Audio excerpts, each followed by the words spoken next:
From the Weather NorCal Command Center, this is your afternoon update.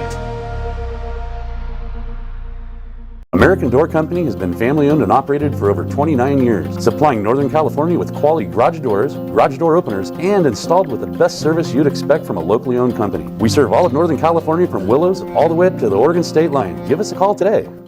Happy holidays from Weather NorCal and our sponsors.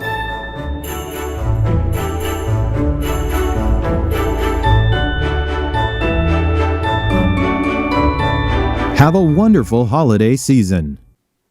Good afternoon, everyone. I'm Chief Meteorologist Mike Krueger, Weather NorCal. Thank you so much for joining us here this afternoon. Let's take a look at your weather headlines. We've got off and on rain here through the weekend, and you know what? Flooding has been an issue. Mudslides, we've already seen some rock slides out there that will continue to be an issue here through the rest of the week and even this weekend as well. So that's something worth watching here over the next several days. Gusty winds at times, especially for the coast and many of the higher elevations, but mainly dry for your Christmas day, but we'll take a closer look at that here in a second. Here's your neighborhood at a quick glance. Could see some scattered showers, maybe even an isolated thunderstorm for the valley, Trinity County, maybe even the coast seeing an isolated thunderstorm. And snow levels have been reported close to 4,000 feet today, so somewhere between 4,000 and 4,500 feet with those snow levels throughout the day today. Do want to point out that there is a flood advisory for the areas kind of circled in green right here. That's until 2 o'clock this afternoon, and it's mainly along the Sacramento River. So let's take a look at some of those forecasted flood stages here, and you can see we can just kind of point out some areas here. Now, obviously, there's an area in orange that deserves kind of taking a closer look at. Now, don't pay attention to the purple colors. It should be more in the way of orange, but you can see that 17 feet is the flood stage. So we're going to be just kind of barely over that here through at least 11 o'clock. So again, once we're just not seeing this get any worse, quite honestly. Now, what we'll notice here is if we go to, well, that doesn't have any information, but we take you to Sacramento River above Bend Bridge, staying below even the action stage. That's also the case out at the Red Bluff Diversion Dam. We take you to the south here, and you can see that we do have it staying in the action stage here for Tehama Bridge. Out near Corning, at the Vina-Woodson Bridge, it is going to stay below that flood stage. We're also going to stay below that flood stage in Hamilton City. And just for some fun, we'll take you to the south here for at Ord Ferry, that is. The flood stage is 114. We should stay below that at 110.4 feet for your Wednesday morning at 8 a.m. What I want to do now is take a look at some others along the coast, because there are some areas along the coast that we need to keep a close eye on as well. Let's take a look at just the north of Crescent City. We do have, that should stay below that the flood stage as well. The flood stage is at about 33 feet, so staying below that. Let's take it to just north of Eureka at Mad River near Arcata. That is also expected to stay well below that flood stage. But if we take a look at Eel River at Fern Bridge, early Sunday morning at 4 a.m. it's expected to crest at 20.6 feet. Again, just barely over that flood stage. So once again, these are things we're going to have to watch along the Sacramento River. Other rivers across the area, creeks and streams, are going to be showing signs of flooding as well, or getting close to it. So what's happening? Well, of course, we did see that atmospheric river move through last night and early this morning. That steady, moderate to heavy rainfall really saturated the ground. We saw a lot of runoff, and that's why we're seeing a lot of these creeks and streams and rivers rise and get at least close to the flood stage in many cases here. But now things are starting to quiet down. We're not seeing that widespread steady rainfall, but instead we've got the cool and unstable air in place. So through the afternoon today, we are going to be looking at chances for showers and even some thunderstorms popping up in some areas. But we still have several atmospheric rivers we've got to keep a close eye on. I do expect a bit of a break from any stream of moisture heading our way through at least Christmas Day.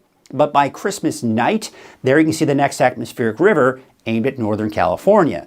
That then moves on out. We've got another one coming in behind that for Thursday night into early Friday morning. That then moves out, another one coming in for Friday.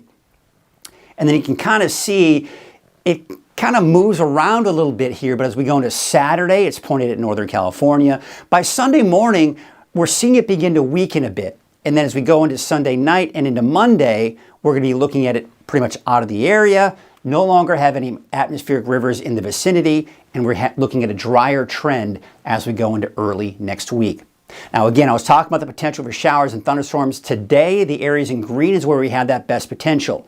Now tomorrow, it is showing it along the coast, but again, that's mainly going to be for tomorrow evening, Christmas evening, and then the day after Christmas, that may extend eastward into parts of western Trinity County and western Siskiyou County as well. So let's take a look at Futurecast, and there you can see really things are dissipating. We're not seeing that widespread, steady rainfall across the region. Cool and unstable air, this is typical, right? You see the breaks in the clouds, you see scattered showers, even a few thunderstorms. We've got scattered snow showers in the higher elevations down to as low as 4,000 to 5,000 feet.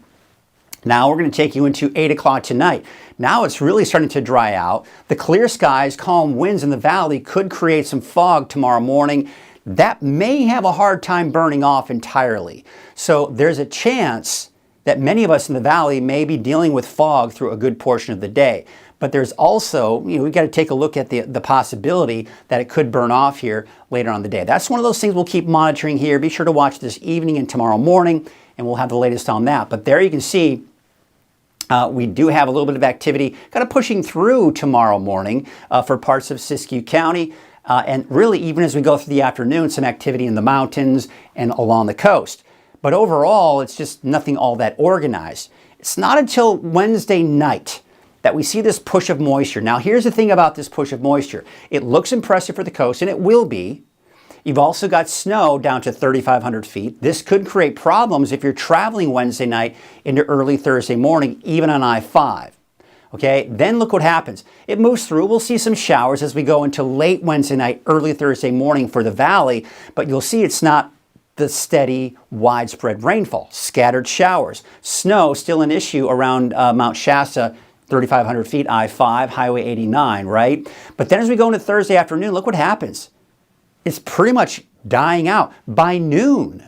So we're really not seeing a lot of activity here on Thursday. It's Thursday night that we've got this right here. That's the next atmospheric river. This is just in advance of that, giving us some showers in advance of it. But it's Thursday night into Friday. This is what's going to be coming on in.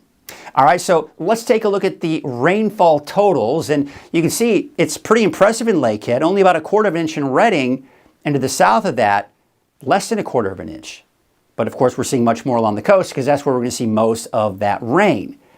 And, we talk about that flood potential.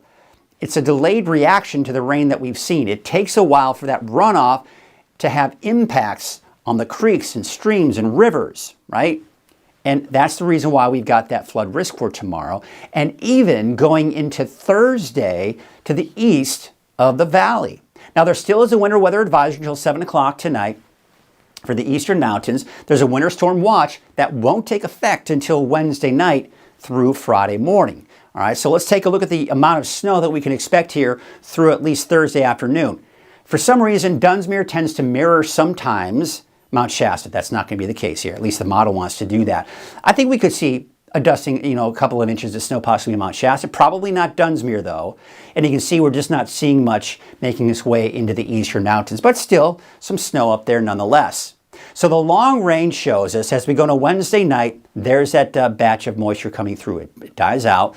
There's Thursday night into Friday, some good rain coming in. We see a little bit of a break. Then we go into Friday afternoon, Friday night into Saturday, more rain. The timing of all this, the intensity of this is going to continue to change, but you get the idea.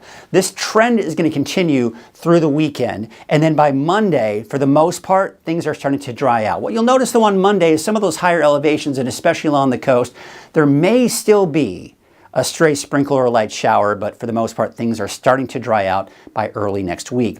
Now, looking at the rainfall totals for the next 7 days, 2 to 4 inches in the valley. Could see upwards of 7 inches, especially in Del Norte County, and close to 2 inches off to the north and east. So still some good rain heading our way. Unfortunately, that could also lead to the potential for some of the flooding I was just telling you about, along with mudslides and debris flows. Now look at the winds here as we go on this afternoon. Not an issue. Tomorrow morning, they're picking up along the coast. Tomorrow at around 5 p.m., picking up for the coast, central Siskiyou County, but pretty much everywhere else, not that much of an issue. Now let's take you into Thursday morning. Now we're seeing some widespread winds. We'll call it breezy, borderline windy for the valley. This is Thursday morning. Very gusty winds out towards Siskiyou County and Modoc County. And the wind's still pretty gusty along the coast, but they're showing signs of dying down. In fact, by Thursday afternoon, most of the winds died down across the board. So no major wind events for prolonged periods of time, but I do think the strongest winds overall over the next couple of days will be early Thursday morning. All right, let's take a look at your forecast for today. Showers and possible thunderstorms for the valley, Trinity County, and for the north coast. Otherwise, temperatures in the 40s and some snow flurries down to about 4,000 to 4,500 feet. Your 7-day outlook for the valley, of course, for Christmas Day, mainly dry conditions, and then off and on showers continue through Sunday before we dry things out, most likely by Monday of next week. For the coast, inland, and Weaverville, and Trinity County in general, I'm still keeping a chance on Monday for both the coast and inland, but don't count on much, if anything, quite honestly, and I'm drying it out here for Trinity County. For Siskiyou, Modoc, and the Eastern Mountains, you know, here's the thing. I've got you dry for Christmas Day. Places like Siskiyou County, even Modoc County, could see a straight shower throughout the day on Christmas, quite honestly. But the Eastern Mountains, I think the chances will be slimmer, but then off and on chances. Now look at the snow levels. 3,500 feet for your Thursday, but then they're back up to about 6,000 feet or higher by Friday, Saturday, and Sunday. Well, that's your afternoon update. I'll be back again this evening at 6 o'clock. Until then, have a great afternoon. Caltrans is doing the best that they can with the amount of people and the amount of equipment they have, and they're out there trying to keep the roads safe and trying to keep everybody running, because if the roads shut down, truck drivers that are paid by the miles aren't making any money. So we want everybody to put chains on for the safety of themselves and the safety of the public. It's not worth it to drive without chains.